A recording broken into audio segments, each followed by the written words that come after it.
The Galactic Union had long feared the humans, not because they were the most technologically advanced species, because they weren't, nor because they were the strongest. Again, they weren't. It was because humans had a habit of breaking every known law of probability, logic, and reason. When the Confederation of Zeleth discovered humans for the first time, they thought little of them. The Zeleth were an empire of highly structured, analytical minds. Every aspect of their society was driven by efficiency and logic, with no room for trivialities. They had conquered dozens of star systems using their superior planning and encryption technology. Their battle strategies were encoded in algorithms so complex that even the most powerful quantum computers in the Union couldn't crack them. So when the Zeleth began their subtle campaign against humanity, they were confident that their plans were utterly impenetrable. Hidden war fleets were positioned in deep space, trade routes were manipulated, and cyber attacks were set in motion. Their entire strategy was contained in an encrypted master plan, stored on a secure, heavily firewalled database. No human mind or machine could ever hope to break it. Then they met Greg.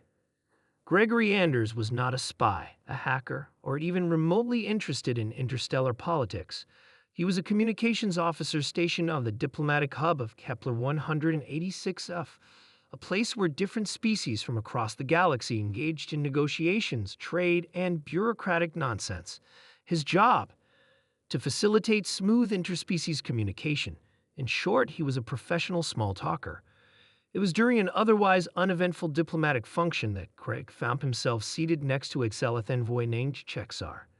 The Zeleth, being a species that abhorred inefficiency, did not see the point of small talk. Unfortunately for Chexar, Greg saw it as his life's work. "So, Chexar, what do you guys do for fun?" Greg asked with a casual grin. Chexar blinked all four of his beady black eyes. "Fun," he repeated, as if the word itself was an alien concept. "Yeah, hobbies, leisure activities, things you do when you're not being all serious and calculating." Chexar considered the question. "We optimize our workflows and test efficiency models." Greg nodded slowly. "Wow, sounds exhilarating."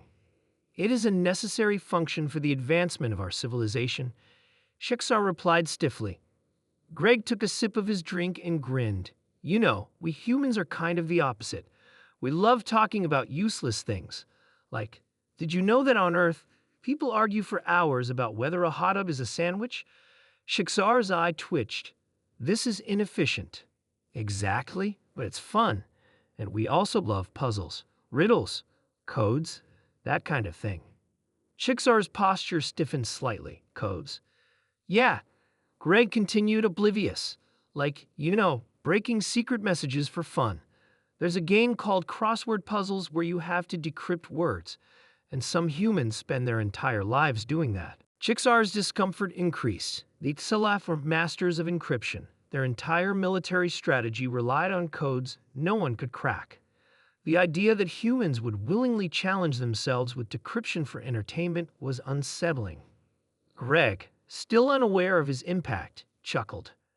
"Actually, I once had a buddy who was so good at pattern recognition, he could solve a puzzle just by glancing at it. Said it was like recognizing faces, just a different way of seeing patterns." That was the moment the Zeleth Empire collapsed. Chexar felt a cold wave of horror pass through his exoskeletal frame. The humans had not even tried to decrypt Zeleth encryption. They had not sent armies of AI to break their codes. No, they had species-wide entertainment dedicated to recognizing patterns as a casual pastime. And Greg had just casually revealed that some humans could do it instinctively.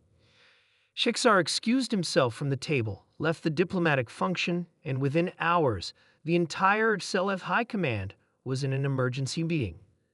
"The humans possess a terrifying skill," Chexar reported. "They break codes for fun." Panic spread through the council chamber.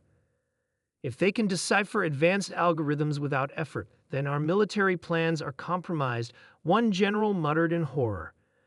"It is worse than that," another added.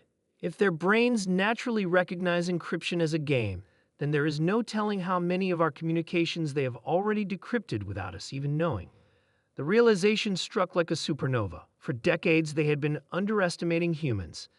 And now, their encrypted master plan, the very foundation of their strategy against Earth, was as good as an open book to a species that solved puzzles for entertainment.